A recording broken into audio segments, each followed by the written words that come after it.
उधर सदन के अंदर तो कामकाज सामान्य तौर पर चलता रहा, लेकिन सदन के बाहर विपक्षी बीजेपी सदस्यों ने विधानसभा से पारित मॉब लिंचिंग कानून को लेकर अपनी चिंताएं जाहिर की। विपक्षी बीजेपी ने इस बिल में कई विसंगतियां गिनाई। इस बिल में विसंगतियों और अपने इलाकों की समस्याओं को लेकर विपक्षी बीजेपी के विधायक ने सदन के बाहर हंगामा किया।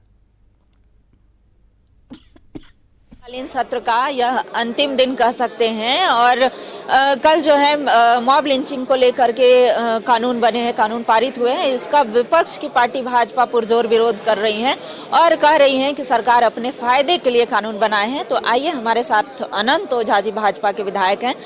सर, ये किस तरह से कह सकते हैं कि सरकार अपने फायदे के लिए ये कानून? नहीं, ये सीधी बात है कि जिस प्रकार से जल्दीबाजी में सुबह में कांग्रेस के युवराज ट्वीट करते हैं, उनके ट्वीट की जानकारी सदन के अंदर दी जाती है और सदन के अंदर विधेयक ला करके जल्दीबाजी में ला करके बिना उसका गहनता से अध्ययन किए हुए, बिना चर्चा किए हुए आपने देखा होगा कि कितने संशोधन उसमें आए थे। और इसका केवल और केवल उद्देश्य है कि तुष्टीकरण की राजनीति, ये जो इस्लामीकरण को मजबूती की दिशा में सरकार जो लगातार प्रयत्न कर रही है वोट बैंक की राजनीति के लिए, केवल और केवल उसी का ये आईवास है, न कि इससे प्रभावित पीड़ितों को मदद करना इनका उद्देश्य है। इनको केवल और केवल तुष्टीकरण की राजनीति को पोषित करना ही नहीं। तो एक और विधायक हमारे साथ यहाँ पर आजसू के हैं, लंबोदर जी हैं, और ये आज सदन के बाहर प्रदर्शन कर रहे हैं। क्या और किन मांगों को लेकर के आप प्रदर्शन कर रहे हैं?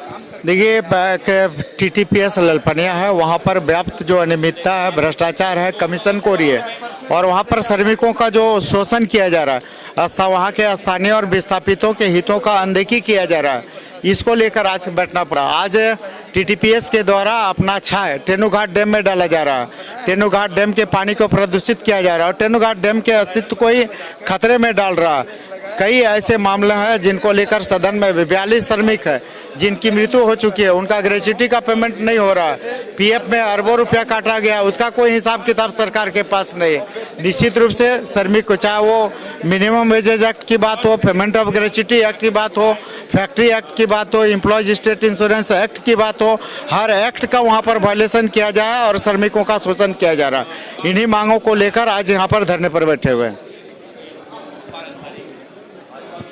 तो अब देखना होगा कि पंचम विधानसभा का शीतकालीन सत्र ये कितना जनहित के मुद्दे इसमें कितना उठे और कितना जो अलग अलग क्षेत्रों के जो जनप्रतिनिधि हैं जनता की समस्याओं को लेकर के आए और कितना इसका समाधान हो पाया। कैमरा पर्सन प्रदीप के साथ मैं रुचि शर्मा, कशिश न्यूज, रांची। और इस खबर पर विस्तृत जानकारी के लिए सीधे चलेंगे झारखंड न्यूज कोऑर्डिनेटर मनोज जी हमारे साथ लाइव चैट पर जुड़े हुए हैं। मनोज जी, आज शीतकालीन सत्र का अंतिम दिन है और आज क्या कुछ तस्वीर नजर आई? आज विपक्षी तेवर किस तरह का नजर आया? देखिए उर्वशी, अगर हम बात करेंगे आज शीतकालीन सत्र के अंतिम दिन, तो जिस तरीके से जो आसार नज़र आ रहे थे कि आज भी हंगामेदार रहेगा, लेकिन उस तरह से कुछ नज़र नहीं आया। सदन में आज शांति बनी रही और जो विधायी कार्य है वो अच्छी तरीके से हुए। अभी अगर हम बात करेंगे तो प्रथम सत्र में जो है विधायी कार्य को लेकर के जो सीएजी की जो रिपोर्ट होती है वो पेश की गई है, पटल पर रखा गया है। वहीं दूसरी तरफ अगर हम कहेंगे तो तमाम जो ध्यानाकर्षण प्रस्ताव हो, शून्यकाल का हो, प्रश्न काल हो, इन सारे चीज़ों में जो सम्मानित सदस्य है उन्होंने अपने प्रश्न को रखा है। कई जनहित से जुड़े हुए कई मुद्दे उठाए गए हैं जिन पे चर्चा हुई है।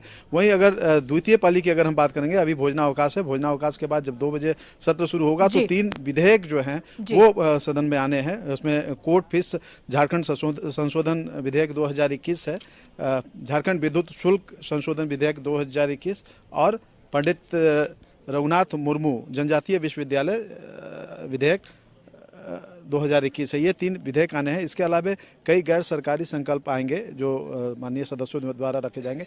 वहीं इस पूरे अगर हम सत्र की बात अगर करेंगे तो सत्र के दौरान जो कुछ हुई है उसे जो वरिष्ठ सदस्य खास करके सरजू राय और बाबूलाल मरांडी ने काफ़ी चिंता व्यक्त की है। सरजू राय ने जहां कहा है कि जिस तरीके से माननीय सदस्यों के सवाल के जो जवाब आते हैं और वो जवाब या तो अधूरे होते हैं या भ्रामक होते हैं, तो अधिकारियों के द्वारा जो है सही तरीके से सवालों को जवाब नहीं रखे जाते हैं, जिसके लिए सीधे तौर पे विभागीय मंत्री जिम्मेवार होते हैं, यह एक चिंता का विषय है, क्योंकि इस तरीके से चीज़ें नहीं होनी चाहिए। सदन जो है एक गरिमामय जगह है और यहाँ पे जो जनता से जुड़े हुए जो सवाल आते हैं उनको सही तरीके से रखना चाहिए। वहीं बाबूलाल मरांडी ने सरकार पे कटाक्ष किया है और कहा है कि मुख्यमंत्री जो हैं वो जो है माफियाओं से घिरे हुए हैं और उनकी सुनते हैं, जनहित की मुद्दों को जो है तरजीह नहीं मिलती है सदन में। अभी हमारे साथ में हमारे सहयोगी रुचि हैं जो लगातार बाहर धरना प्रदर्शन और जो भी चीज़ें हो रही थी उन सारी चीज़ों को कवर किए। हम इनसे जानते हैं कि जैसे सदन की शुरुआत हुई, बीजेपी के सदस्य अलग अलग मुद्दों को लेकर के तख्तियाँ लेकर के बैठे थे। वहीं जेएमएम की सीता सोरेन भी बैठी हुई थी, सीसीएल के द्वारा जो वन भूमि का अतिक्रमण किया जा रहा है उसको लेकर के।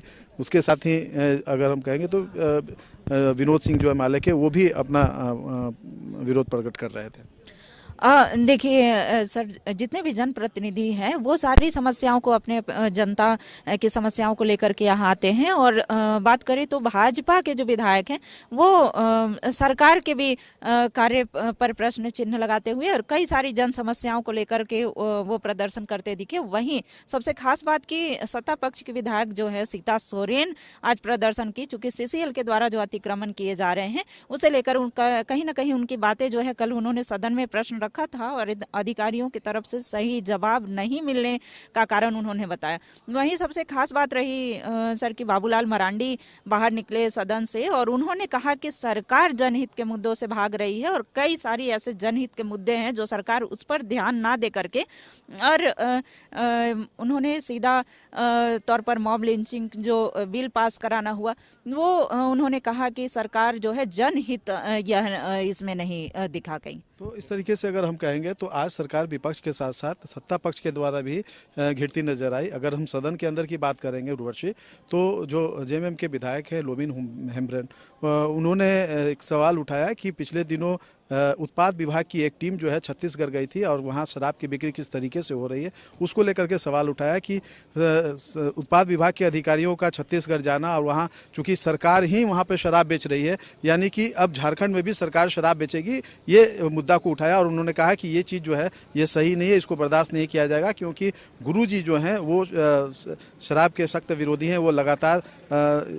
ये इस बात पर जोर देते हैं कि लोग, झारखंड के लोग शराब छोड़े ताकि झारखंड का सही तरीके से विकास हो। तो एक तरह से कहा जाए तो सरकार के सत्ता पक्ष के जो विधायक हैं वो भी सरकार को घेरने से नहीं चूके। प्रदीप यादव है, उन्होंने स्लॉटर हाउस का मामला उठाया और मंत्री के जवाब से संतुष्ट नहीं हुए कि स्लॉटर हाउस बन करके तैयार है। हाईकोर्ट के द्वारा एक आदेश दिया गया था, उसमें एक अमेंडमेंट करना था विभाग के द्वारा, उसके बाद उसको चालू करना था, लेकिन 3 साल गुजर गए हैं, झारखंड हाईकोर्ट के ऑर्डर आए हुए, लेकिन अभी तक वो भी नहीं पूरा हुआ है, जिसकी वजह से जो है अभी तक स्लॉटर हाउस चालू नहीं हो पाया। तो एक तरह से कहा जाए तो विपक्ष के साथ साथ आज सरकार के सत्ता पक्ष के विधायकों ने भी सरकार को घेरने की कोशिश की। जी उर्वशी के लिए इसके साथ अपन